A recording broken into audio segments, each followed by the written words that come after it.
हरियाणा की हर अपडेट के लिए बेल आइकन दबाएं और सब्सक्राइब करें STV हरियाणा न्यूज। नमस्कार, हरियाणा न्यूज देख रहे हैं आप और मैं हूं आपके साथ सोनिया सतानीता। रुक कर लेते सुपरफास्ट 100 बुलेटिन की ओर। देश भर में 1 मई से कोरोना टीकाकरण का अगला चरण शुरू होने जा रहा है। शनिवार से 18 साल से 44 साल के लोग भी कोरोना का टीका लगवा सकेंगे।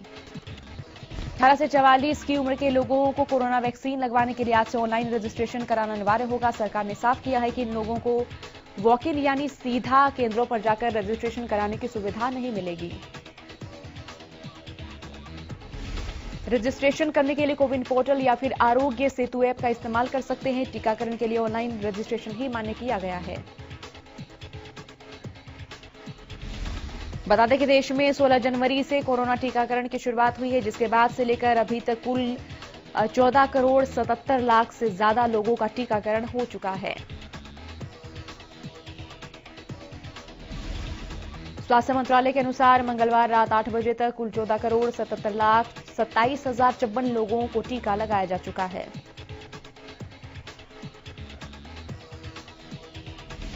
हरियाणा में कोरोना की रफ्तार पर नहीं लग रही लगाम। बीते 24 घंटे में 11,931 नए मरीजों की हुई पहचान।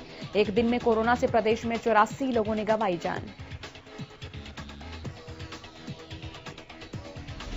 कोरोना के बढ़ते संकट से निपटने के लिए सुप्रीम कोर्ट ने केंद्र सरकार से जो नेशनल प्लान मांगा था, उस पर मंगलवार को सुनवाई हुई और वहीं सरकार ने अपना प्लान दाखिल किया। सुनवाई के दौरान अदालत ने सवाल किया कि वैक्सीन के अलग अलग दामों पर केंद्र क्या कर रहा है। अगर अभी भी स्थिति नेशनल इमरजेंसी नहीं है तो क्या है।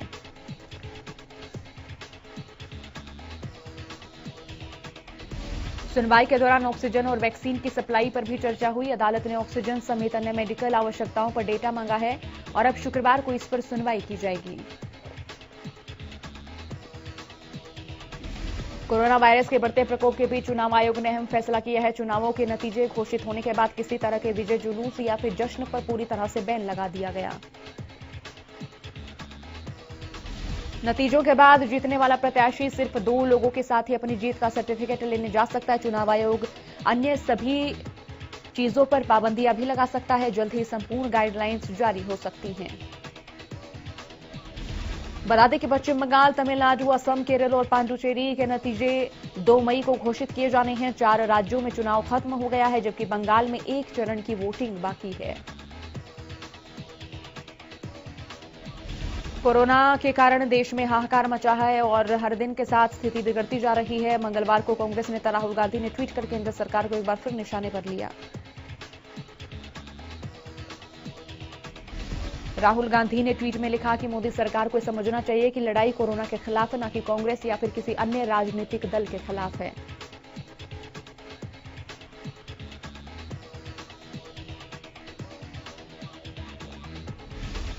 दिल्ली के मुख्यमंत्री अरविंद केजरीवाल ने प्रेस कॉन्फ्रेंस कर कहा कि दिल्ली सरकार ने बैंकॉक से 18 टैंकर आयात करने का निर्णय किया है।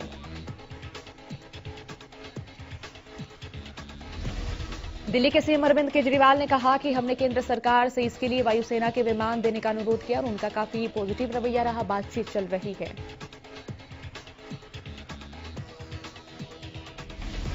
इससे पहले मंगलवार को सीएम अरविंद केजरीवाल और स्वास्थ्य मंत्री सत्येंद्र जैन ने स्पेशल कोविड केयर सेंटर का दौरा किया और यहां कोविड सेंटर गुरु तेग बहादुर अस्पताल के पास नए अस्पताल की निर्माणाधीन बिल्डिंग में पहुंचे। अंबाला में लगातार कोरोना का कहर नजर आ रहा। अंबाला में मंगलवार को कोरोना ने अपने सारे रिकॉर्ड तोड़ दिए। जिले में मंगलवार के दिन अंबाला में 332 नए कोरोना पॉजिटिव मामले सामने आए और वहीं सबसे ज्यादा रिकॉर्ड तोड़ 9 लोगों की कोरोना के कारण मौत हुई। अंबाला शहर से 157, अंबाला कैंट से 58, चौड़ मस्तपुर से 66, नारायणगढ़ से 16, शहजादपुर से 25 केस सामने आए हैं।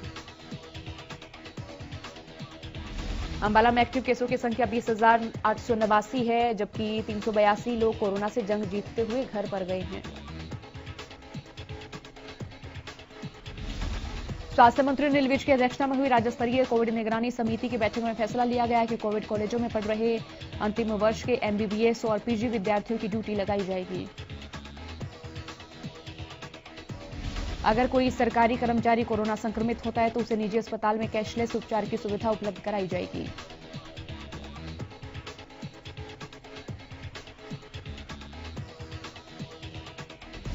ऑक्सीजन सिलेंडर की कमी को दूर करने के लिए उद्योगों को अपने ऑक्सीजन सिलेंडर उपायुक्त के पास जमा करवाने होंगे और सिलेंडर जमा नहीं कराने पर उनका अधिग्रहण कर लिया जाएगा।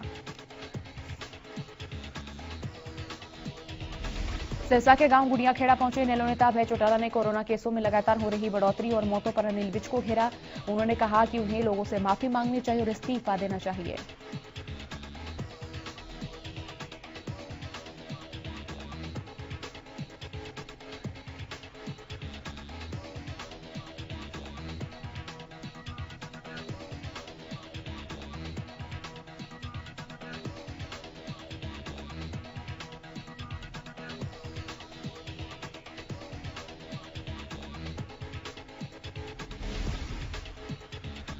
सीएम पर निशाना साधते हुए अभय चौटाला ने कहा कि सीएम को अपनी जिम्मेदारी निभानी चाहिए और अगर ये अपनी जिम्मेदारी से भागेंगे तो उन्हें लोगों के विरोध का सामना करना पड़ेगा।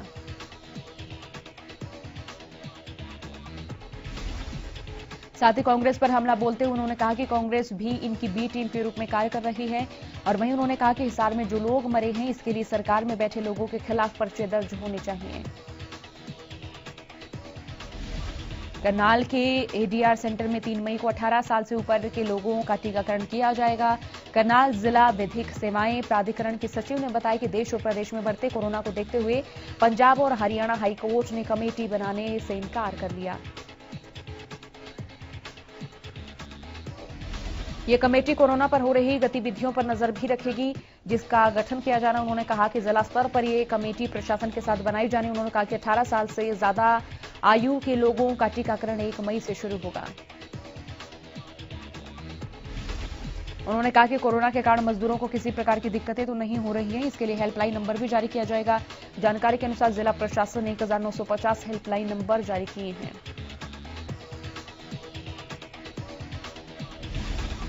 कोरोना महामारी को ध्यान में रखते हुए पलवल में 22 आइसोलेशन वार्ड बनाए गए हैं। इसके साथ ही जिले के सभी आइसोलेशन वार्ड में 24 घंटे डॉक्टरों की ड्यूटी लगाई गई है। ये आइसोलेशन वार्डों में ऑक्सीजन की सप्लाई पर्याप्त मात्रा में की गई है।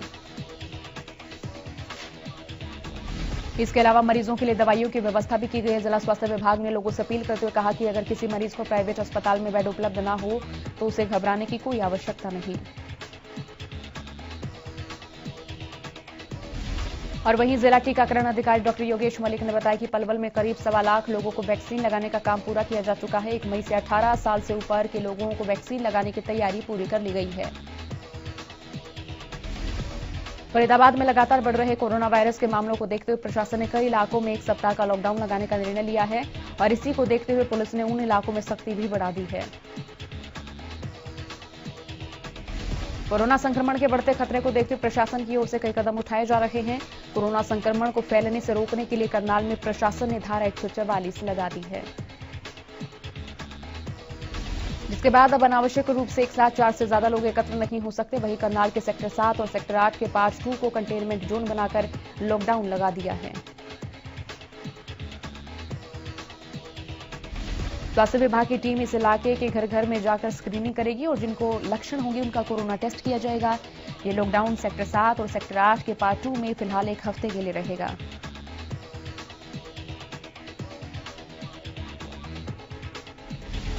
अंबाला में भी कोरोना कहर बनकर टूट रहा है। आए दिन 300 के पार आ रहे कोरोना के मामलों ने अब स्वास्थ्य विभाग और प्रशासन की चिंताएं बढ़ा दी हैं,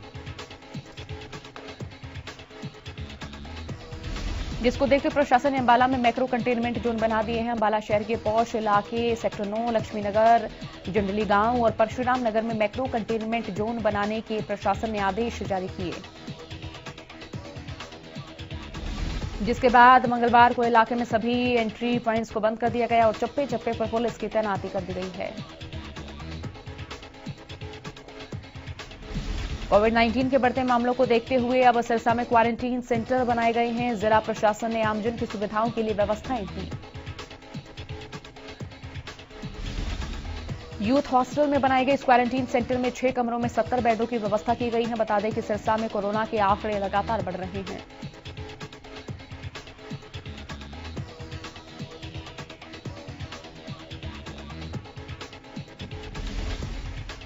पिछले 72 घंटों में 1000 से ज्यादा केस सामने आ चुके हैं। सिरसा के निजी अस्पतालों में बेड की समस्याएं आ रही हैं, जिसके चलते यहां ये व्यवस्थाएं की गई हैं।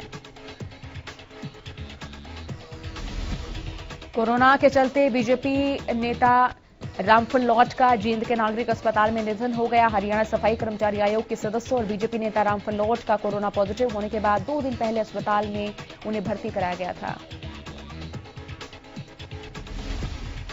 बताया जा रहा है कि कई दिनों से ऑक्सीजन लेवल ज्यादा कम होने की वजह से बीजेपी नेता रामफल लॉट का निधन हो गया। बता दें, रामफल लॉट कांग्रेस की टिकट पर नरवाना से चुनाव लड़ चुके थे। फिलहाल वो बीजेपी के नेता थे और वो चौधरी बीरेंद्र सिंह के करीबी थे।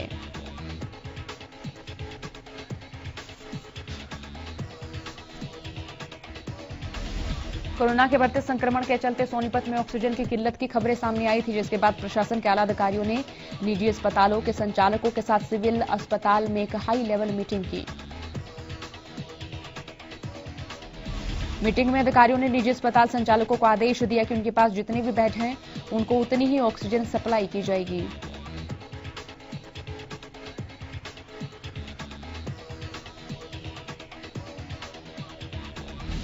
और वहीं जिले में पैनिक स्थिति न हो, इसके लिए अलग से मॉनिटरिंग टीम तैनात कर दी गई है ताकि सभी अस्पतालों को उनके मरीजों के हिसाब से ऑक्सीजन वितरित की जा सके। अंबाला के नागरिक अस्पताल में प्रदेश के स्वास्थ्य मंत्री अनिल विज ने इस खतरे को शायद पहले ही भांप लिया था। यही कारण है कि यहां ऑक्सीजन प्लांट का काम लगभग पूरा हो चुका है और जो कि 1-2 दिन में शुरू भी हो जाएगा। इस बारे में स्वास्थ्य मंत्री अनिल विज ने बताया कि उन्होंने 6 जिलों के लिए ऑक्सीजन जनरेटर प्लांट लगाने को मंजूरी दे रखी है, जिसका काम चल रहा है। फतेहाबाद में प्राइवेट अस्पताल के बाहर ऑक्सीजन को लेकर मरीजों के परिजनों ने जमकर हंगामा किया। सद्भावना प्राइवेट अस्पताल में कुछ ही घंटों की ऑक्सीजन बचने की भनक लगते ही बाजार के बाहर भी और भीतर भी मरीजों के तीमारदार एकत्र हो गए।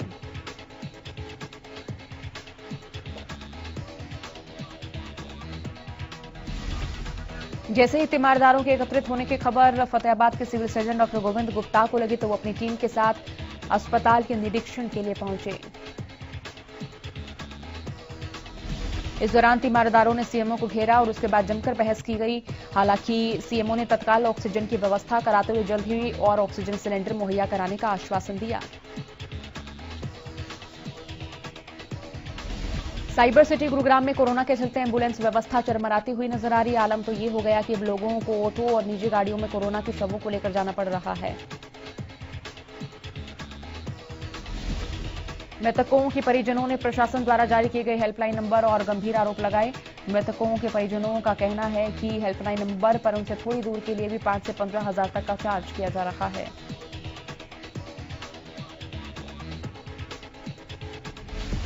जिसके चलते उन्हें मजबूरन अस्पतालों से शेयरिंग ऑटो या फिर खुद की गाड़ियों से शवों को शमशान घाट तक लाना पड़ रहा है। बल्लभगढ़ के सरकारी अस्पताल में कोविड-19 का टेस्ट कराने वालों का तांता लगा हुआ है, लेकिन घंटों से लगी लाइनों के बाद भी लोगों को यहां टेस्ट कराने में काफी दिक्कतें सामने आ रही हैं।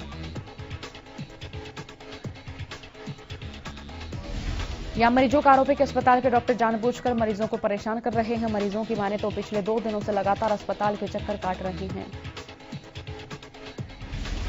डॉक्टर को ये कहकर चलता कर देते हैं कि 100 टोकन बांट दिए गए हैं और अब दोबारा अगले दिन आना पड़ेगा। इसकी वजह से कोरोना टेस्ट कराने के लिए कई दिनों के चक्कर काटने के बाद भी बैरंग लौटना पड़ रहा है। सोनीपत के निजी हॉस्पिटल में एडमिट एसडीओ ने निजी अस्पताल में इलाज के दौरान बढ़ती जा रही खामियों के बारे में बताया। समालखा के पशुपालन विभाग के एसडीओ नीरज एक निजी अस्पताल में एडमिट हैं। उन्होंने फोन के जरिए बताया कि निजी अस्पताल में मरीजों को लूटा जा रहा। हरियाणा सरकार के पैनल पर होने के बाद भी निजी अस्पताल कैशलेस पेमेंट स्वीकार नहीं कर रहा है। अनुभवहीन स्टाफ से मरीजों का इलाज कराया जा रहा। मरीजों को समय पर दवाइयां भी नहीं मिल रही हैं। एसडीओ ने बताया कि कैश पेमेंट लेने के बाद भी निजी अस्पताल का प्रशासन इलाज नहीं कर रहा और पैसे की डिमांड कर रहा है। तो वहीं सांसद रमेश कौशिक ने बताया कि उन्हें इसकी सूचना मिली, जिस पर कार्रवाई की जाएगी। बल्लभगढ़ के एसडीएम ने कहा कि कोरोना से बचाव के लिए प्रशासन गंभीरता से काम कर रहा है। कोरोना के मरीजों के उपचार के लिए भी प्रशासन और चिकित्सा विभाग के अधिकारी सरकार की ओर से जारी हिदायतों के अनुसार गंभीरता से काम कर रहे हैं। एसडीएम ने कहा कि रेमडेसिविर को लेकर प्रशासन नजर बनाए हुए रेमडेसिविर की कालाबाजारी पर पूरी तरह से रोक लगाई जाएगी। जज्जर की सब्जी मंडी में कोरोना नियमों की जमकर धज्जियां उड़ाई जा रही थी। इस मामले में हरियाणा न्यूज की खबर का बड़ा असर हुआ। दरअसल झज्जर सब्जी मंडी में सोशल डिस्टेंसिंग का पालन नहीं किया जा रहा था, जिसको लेकर पहले प्रशासन ने मंडी को सुबह 5 बजे से लेकर दोपहर 11 बजे तक खोलने की अनुमति दी थी, लेकिन लगातार कोरोना गाइडलाइंस की धज्जियां यहां उड़ाई जा रही थी। और इसकी खबर हरियाणा न्यूज ने प्रमुखता से दिखाई थी। मामले में प्रशासन ने सख्त फैसला लेते हुए पूरी तरह से मंडी को बंद कर दिया, जिसके बाद से प्रशासन के फैसले को लेकर सब्जी मंडी के दुकानदारों में काफी रोष देखने को मिला। कोरोना की दूसरी लहर ने पूरे देश में हाहाकार मचा दिया है। कोरोना के संक्रमण को रोकने के लिए अंबाला प्रशासन ने बड़ा फैसला लिया। अंबाला की सब्जी मंडी को आम लोगों के लिए बंद कर दिया गया है। प्रशासन ने सब्जी मंडी के वक्त में भी बदलाव किया। अब सब्जी मंडी सुबह 5 बजे से 11 बजे तक ही खुलेगी, और वो भी केवल सब्जी बेचने वालों के लिए। अगर किसी ने सब्जी खरीदनी है तो अब रेहड़ी वालों से ही वो खरीद सकेंगे। मंडी के बाहर लगी रेहड़ी वाले सरकार के आदेशों की जमकर धज्जियां उड़ा रहे हैं। मंडी के बाहर किसी भी रेहड़ी वाले ने मास्क नहीं पहन रखा, और वहीं लोगों की भीड़ भी रेहड़ियों पर देखी जा सकती है। कोरोना के बढ़ते मामलों के बीच प्रशासन ने आम लोगों के लिए सब्जी मंडी बंद कर दी है, लेकिन इसका फायदा अब रिटेलर जमकर उठा रहे हैं। सब्जी मंडी से सस्ते दामों में सब्जी खरीदकर लोगों तक पहुंचाने वाले रिटेलर्स लोगों को महंगे दामों पर सब्जियां बेच रहे हैं, जिसकी शिकायत लगातार मिल रही थी। जिसके बाद सब्जी मंडी एसोसिएशन के लोगों ने सब्जियों की रेट लिस्ट तैयार की है। सब्जी मंडी एसोसिएशन के प्रधान का कहना है कि सस्ते दामों में सब्जी खरीदने के बाद रिटेलर उसे 4 और 5 गुने दामों पर लोगों को बेच रहे हैं। नांगल चौधरी में प्रशासन ने सख्ती दिखाते हुए जगह जगह नाके लगाकर बगैर मास्क वाले लोगों के चालान किए। साथ ही लोगों को मास्क लगाने और कोरोना नियमों की पालना करने के लिए जागरूक भी किया जा रहा है। बाजार के अंदर प्रवेश करने वाले मुख्य मार्गों पर पुलिस प्रशासन और तहसीलदार नांगल चौधरी में सर्च अभियान चला रहा। कोरोना नियमों की अवहेलना करने वालों पर लोगों पर सख्ती करते हुए चालान काट रही हैं। लोगों को कोरोना नियमों के बारे में जानकारी देते हुए और नियमों का पालन करने के निर्देश देते हुए तहसीलदार का कहना है कि कोरोना नियमों की अवहेलना करने वालों को किसी भी हालत में बख्शा नहीं जाएगा।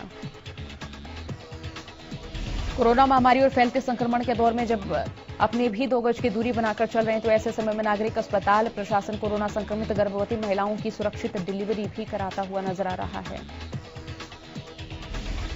करीब 15 महिलाओं की सुरक्षित डिलीवरी यहां कराई जा चुकी है। सिरसा की चिकित्सक डॉक्टर अर्चना अग्रवाल ने बेझिझक बेखौफ अपना चिकित्सकीय दायित्व निभाते हुए 7 महिलाओं की डिलीवरी कराई। संकट के समय में समर्पित सिपाही बनी महिला चिकित्सक को मातृत्व सुख पाने वाली महिलाएं भी सलाम कर रही हैं। रेलवे प्रशासन ने कम यात्रियों का हवाला देते हुए Jaipur Delhi double decker train का संचालन बंद कर दिया। बता दें कि डबल डेकर सहित 10 ट्रेनों का संचालन बंद किया है। गौरतलब है कि 8 ट्रेनों का रेवाड़ी जंक्शन से संचालन हो रहा था और मार्च के पहले हफ्ते में ज्यादातर ट्रेनें शुरू हुई थी, लेकिन अब संचालन बंद कर दिया गया है। बाडड़ा अनाज मंडी गेहूं के उठान के लिए गाड़ियों से परेशानी हो रही है। गाड़ियां यहां पर नहीं मिल रही, जिसे लेकर आढ़तियों ने सरकार के प्रति अपनी नाराजगी जाहिर की। आढ़तियों ने कहा कि कृषि मंत्री ने मंडी का दौरा कर सभी समस्याओं के समाधान का आश्वासन दिया, लेकिन एक भी समस्या दूर नहीं हुई। मंडी में 1,30,000 गेहूं के बैग भरे जा चुके हैं। उठान होकर आगे गेहूं के गोदामों में जमा नहीं हो रहे हैं, और इसी बीच किसानों की पेमेंट कैसे होगी, सवाल गहराता हुआ नजर आ रहा है। व्यापार मंडल के प्रधान ने कहा कि मंडी गेहूं से अटी पड़ी है, लेकिन ना तो बारदाना है, ना ही उठान के लिए गाड़ियां मिल रही हैं।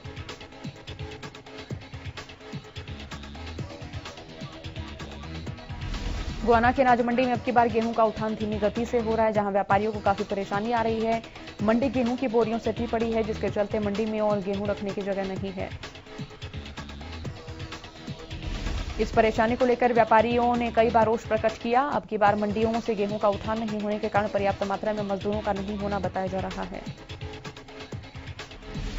गोहाना अनाज मंडी में और बाहर लाखों टन गेहूं खुले आसमान में पड़ा हुआ है। अगर मौसम खराब होता है तो इसका खामियाजा एक बार फिर आढ़तियों को भुगतना पड़ सकता है। सिरसा के चौपटा में एक हेड कांस्टेबल राजवीर ने अपने सहकर्मी से 20,000 की रिश्वत की मांग की। दरअसल पुलिसकर्मी शमशेर ने बताया कि उसके खिलाफ एक व्यक्ति ने चरित्र हनन के उद्देश्य से झूठी शिकायत चौपटा थाना में दी थी।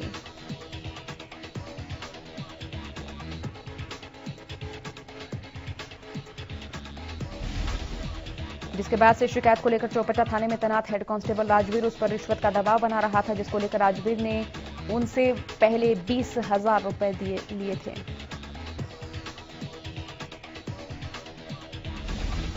लेकिन एक बार डीएसपी के नाम पर 15,000 की रिश्वत मांगी, जिसकी शिकायत विजिलेंस को दी गई और जिसके बाद आरोपी को धर दबोचा गया। अंबाला के एक निजी रेस्तरां के सामने एक युवक और महिला संदिग्ध अवस्था में मिले। महिला की सिर पर चोट लगने से मौत हो गई, जबकि युवक नशे की हालत में मिला था। पुलिस ने मृतका के शव को नागरिक अस्पताल के शवगृह में रखवा दिया, जबकि नशे की हालत में युवक मंजीत को इलाज के लिए अस्पताल में भेजा गया है। फिलहाल पुलिस मामले की तफ्तीश में जुटी हुई है।